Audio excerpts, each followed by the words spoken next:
Mobile police have arrested a man in connection with a double murder that's been unsolved since January. Ja'Carri Chambers is charged with the murder of Roy and Shirley Ezell and is behind bars tonight. Police say the couple was attacked in their home on Horton Avenue. Roy died of blunt force trauma. Shirley was critically injured and was taken to USA Medical Center, where she fought for her life but died a couple of weeks later. So far, police haven't given a motive for the murders. Mobile police say they've arrested a man wanted in connection with a rape, kidnapping, and robbery of 2 women in downtown Mobile, but a second suspect is still on the loose. Local 15's Trish Williford has that story tonight. As we mentioned, police are still looking for his accomplice, who is still on the run tonight. Well, Mobile police have arrested a man for a double shooting that killed one man and left another injured. DeMarcus James is charged with murder tonight. Police say James turned himself in last night for the shooting. Officers found 2 men shot in the Roger Williams housing complex early Thursday morning. Broderick Lane was shot in the abdomen and Brandon Freeman was shot in the chest. Lane later died at USA Medical Center. After investigating, police say the suspects, DeMarcus James and Freeman, were actually robbing Lane. James pulled a gun during the struggle and shot both of the men. He's now charged with murder and attempted murder. Well, to Grand Bay now, where deputies are still looking for a man they say is armed and dangerous. Charles Sweat is wanted for burglary. Police say he forced his way into a home on Spanish Trail Tuesday with a handgun. He was last seen driving this red Lincoln MKV2 with a broken rear window on the driver's side. If you know where Sweat can be found, call the sheriff's office. It was a long and hot afternoon for crews battling a blaze that started in Theodore and spread quickly to a business and even threatened several trailers. It happened at South Alabama Bus Sales on Rester Road just off Interstate 10 in Theodore.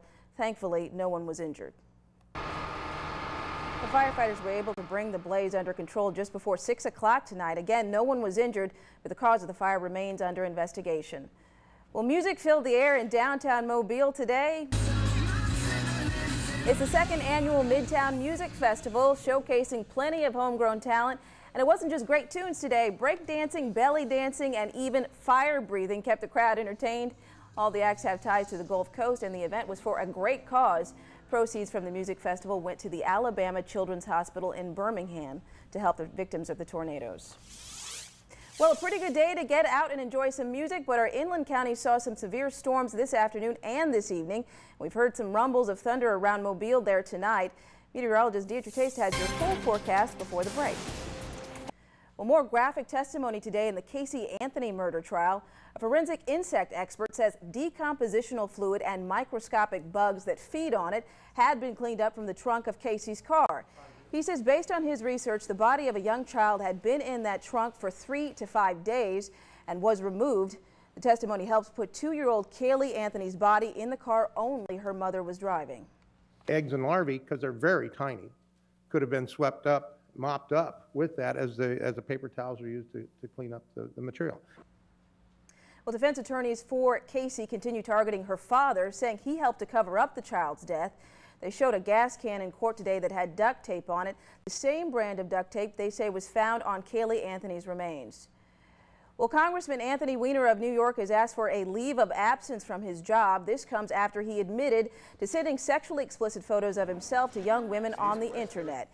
His office says he's seeking professional help to become a better man and husband. Despite the growing scandal, the congressman says he's not stepping down. Well, you know, look, I've made some serious mistakes here, and I have to redeem myself, and I'm going to try to get back to work, but these were personal failings, so I'm trying not to let them get in the way of my professional work. Well, a growing number of Weiner's colleagues are calling for him to step down, including former House Speaker Nancy Pelosi. Well, can glamour and glitz help the Gulf Coast revive from the oil spill? Find out why one state leader thinks the Miss America pageant should be brought to our area, and find out how BP plays into that equation. First, we'll have another look at your weekend forecast. Stay with us. Well, Mississippi's Lieutenant Governor says that the state should try to lure the Miss America pageant to the Gulf Coast using money from the BP oil spill. Lieutenant Governor Phil Bryant says Biloxi would make a better home for the pageant than Las Vegas, but the other state leaders say that plan doesn't make sense. The pageant would bring national exposure but may not bring enough tourists to Biloxi to be worth the money. The Biloxi Sun-Herald reports that Lieutenant Governor Bryant, who's running for governor, brought in Miss America's chairman to pitch the idea. Mississippi's 3 Gulf Coast counties got $16 million from BP. It might take a majority of that money to bring the pageant to Biloxi. Well, over 700 recreational tennis players are swinging and serving in the Port City this weekend for the state USTA Tennis Championships. May not be pros, but it's the culmination of months of hard work and long hours of competition on the court. Everybody that's here won their local city league, so they played all year long in their city league, and they come here for the state, and they'll progress on to the Southern Tournament. Yeah, well, winning the Southern Tournament would advance teams to the national championships in Tucson, Arizona.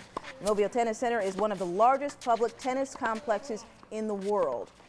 Well, coming up in sports, it was a showdown in the Belmont Stakes. We'll have the highlights, plus a dramatic finish in the Super Regional between Florida and Mississippi State. Clement Townsend has the finish right around the corner. That will do it for sports. Should be an exciting game tomorrow. Yeah, way to go, long shot. Belmont Stakes. Liked it. All right, thanks, Clement. We'll have a final look at weather after the break.